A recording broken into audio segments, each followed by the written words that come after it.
இன்னைக்கு இந்த உலகத்துல பெரிய பெரிய கட்டிடங்கள், நதிகளை கட்டுப்படுத்தக்கூடிய பிரம்மாண்ட அணைகள், பலவிதமான தொழில்நுட்பங்கள்னு இப்படி பல வசதிகளோட இன்னைக்கு நம்ம வாழ்ந்துட்டு வரோம். ஆனா இதை விட 3000 வருஷத்துக்கு முன்னாடியே மிகப்பெரிய மாளிகைகள், கட்டிடங்கள், பலவிதமான தொழில்நுட்பங்கள்னு எல்லா விதமான முன்னேற்றங்களும் நிறைஞ்ச ஒரு மிகப்பெரிய அழிந்து போன நகரத்துல மக்கள் எல்லாரும் சந்தோஷமா வாழ்ந்துட்டு இருந்தாங்க. அந்த நகரத்தை பத்தி தான் இன்னைக்கு நம்ம பார்க்க போறோம். வெறும் கடல்களை சுத்தப்படுத்த போன இடத்துல யாரும் எதிர்பார்க்காத விதமா கடலுக்கடியில சின்ன சின்ன பானை ஓடுகள், வித்தியாசமான பொருள்லாம் கிடைக்குது. இதை பார்த்துட்டு உடனே ஆர்கியாலஜி டிபார்ட்மெண்ட் கிட்ட சொல்றாங்க. அடுத்ததா ஆர்கியாலஜி டிபார்ட்மெண்ட் கடலுக்கடியில அதிகமா ஆராய்ச்சி பண்ண ஆரம்பிக்கிறாங்க. ஆரம்பத்துல சின்ன பொருட்களா கிடைச்சிட்டு இருந்து ஒரு கட்டத்துக்கு மேல பெரிய தூண்கள், கட்டிடங்கள்னு கிடைச்சு கடைசியில கடலுக்கடியில மூழ்கி இருந்த மிகப்பெரிய நகரத்தையே கண்டுபிடிக்கிறாங்க. இப்படி கண்டுபிடிச்ச நகரத்தை என்ன பண்ணாங்க? அந்த மாபெரும் நகரம் எதனால கடலுக்கடியில மூழ்குச்சு? கிருஷ்ணருக்கும் இந்த நகரத்துக்கும் என்ன தொடர்பு? இப்படி எல்லா விஷயங்களையும் தெரிஞ்சுக்க வீடியோவை கடைசி வரைக்கும் பாருங்க. இதுதான் கடலுக்கடியில மூழ்கி போன துவாரகை நகரம். குஜராத் மாநிலம் கடலோர பகுதிகளில் இருக்கக்கூடிய ஒரு இடம் தான் துவாரகா. இந்த துவாரகால உள்ள கடலோர பகுதிகளில்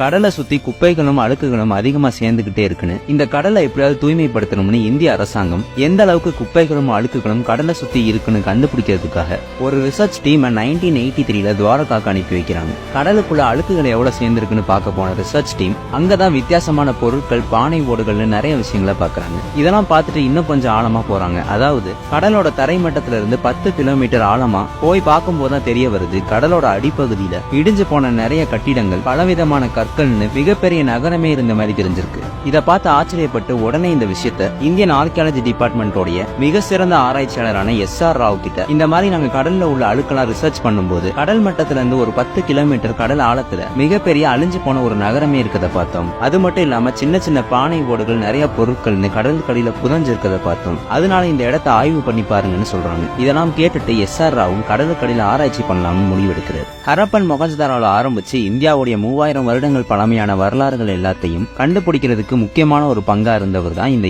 SR ராவ்.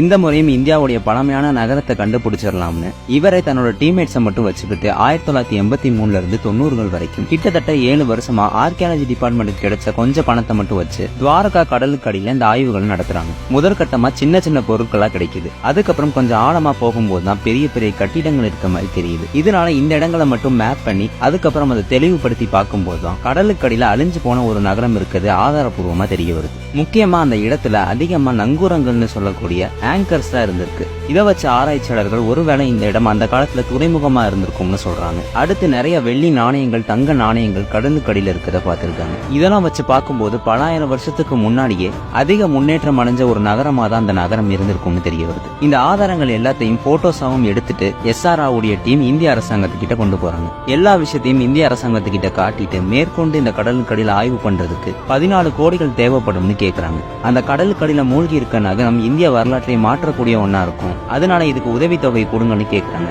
ஆனா குஜராத் மாநில அரசாங்கமும் மத்திய அரசாங்கமும் இந்த ஆய்வுகள் தேவையில்லாத ஒண்ணுன்னு கடைசி வரைக்கும் SR ராவ் கேட்ட ஃபண்டை கொடுக்கவே இல்லை. அவரும் பல வருடங்களா அரசாங்கத்துக்கிட்ட கேட்டு கடைசியில 2013 இறந்தும் போயிட்டாரு.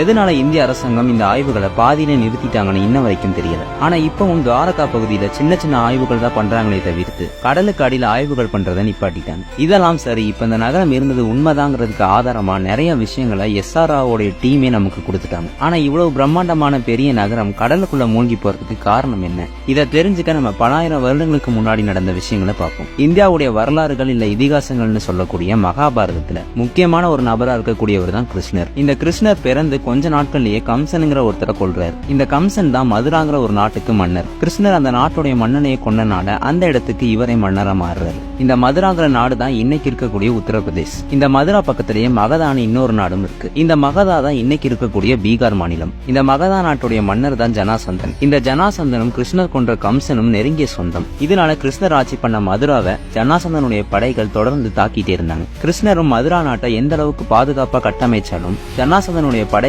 எப்படியாவது உள்ள வந்துடுறாங்க. இதனால அந்த நாடுகள்ல வாழக்கூடிய மக்களுக்கு நிம்மதியான வாழ்க்கையே இல்ல. எந்த பக்கம் போனாலும் போர்கள்னால மக்கள் இறந்து போறாங்கன்னு இதனால கிருஷ்ணர் தனியா மிகப்பெரிய பாதுகாப்பான உலகத்துல வேற எங்கேயுமே இல்லாத அளவுக்கு பிரம்மாண்டமான ஒரு நகரத்தை கட்டணும்னு நினைக்கிறார். இதுக்காகவே அந்த காலத்துல கட்டிடக்கலைகள்ல சிறந்து விளங்கிய விஸ்வகர்மாக்களை வர வச்சு இந்த மாதிரி பாதுகாப்பான ஒரு நகரத்தை உருவாக்கணும்னு சொல்றாரு. அதுக்கு அந்த விஸ்வகர்மாக்கள் நிலத்துல நகரத்தை அமைச்சா கண்டிப்பா மனிதர்களால அதிக பிரச்சனை வந்துகிட்டே தான் இருக்கும். எவ்வளவு பாதுகாப்பா கட்டினாலும் அதை உடைச்சு உள்ள வந்துருவாங்க. அதனால நம்ம சுத்தியும் கடல்களுக்கு நடுவுல உள்ள தீவுகள் மேல பெரிய ஒரு நகரத்தை அமைக்கலாம்னு சொல்றாங்க. கிருஷ்ணரும் இந்த விஷயத்துக்கு சம்மதிக்க துவாரகா நகர கடல் ஓரங்கள்ல மிகப்பெரிய ஒரு நகரத்தை உருவாக்குறாங்க. நாட்டை சுத்தியும் பெரிய பெரிய அரண்மனைகள், நதிகளை கட்டுப்படுத்தக்கூடிய அணைகள், நிலத்துக்கடியிலேயே கழிவறை தொட்டிகள்னு அதிக தொழில்நுட்பங்களை பயன்படுத்தி அந்த நகரம் உருவாக்கப்படுது. இந்த நகரம் தான் துவாரகா.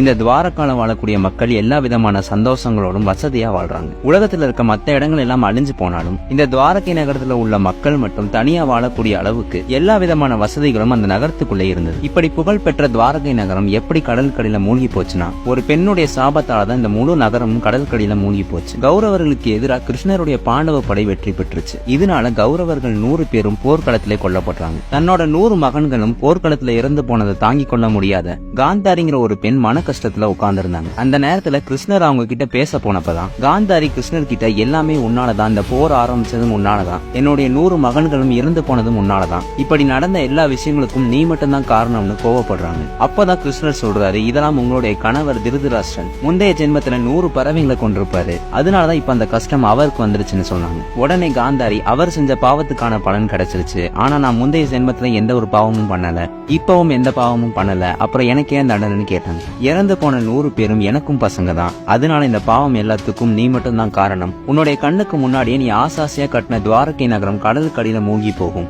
அதே மாதிரி உன்னுடைய யாதவ குலம் ஒருத்தர் வெட்டிக்கிட்டு மொத்தமா அந்த இடமே இருந்த இடம் தெரியாம அழிஞ்சு போகும். அதே மாதிரி நீ காட்டுக்குள்ள ஒரு வேடனுடைய அம்புகள் தாக்கி இறந்து போயிருவ.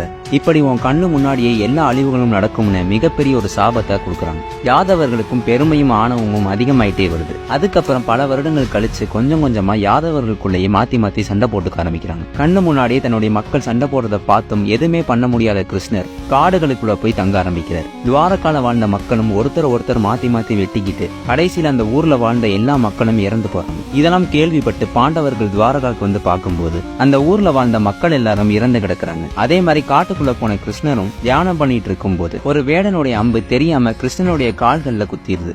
இதனால கிருஷ்ணர் காட்டுக்குள்ளே இறந்து போயிடுறார். அடுத்ததா கடல் சீற்றங்கள் கொஞ்சம் கொஞ்சமா அதிகமாகி கடல்களுக்கு நடுவுல இருந்த தீவான துவாரகை நகரத்தையே கொஞ்சம் கொஞ்சமா கடல் தண்ணிகள் மூடுது. மாளிகைகள் எல்லாம் இடிஞ்சு விழுந்து கடைசியில மொத்த நகரமும் கடலுக்கு அடியில மூழ்கி போகுது. இந்த விஷயங்கள் தான் துவாரகா நகரத்தை பத்தி மகாபாரத கதைகள்ல சொல்லப்பட்டிருக்கு. இந்த துவாரகா நகரத்தை சிலர் 3000 வருடங்கள் பழமையா இருக்கும்னு சொல்றாங்க. இன்னும் சில பேர் 30,000 வருடங்கள் பழமையான நகரம்னு சொல்றாங்க.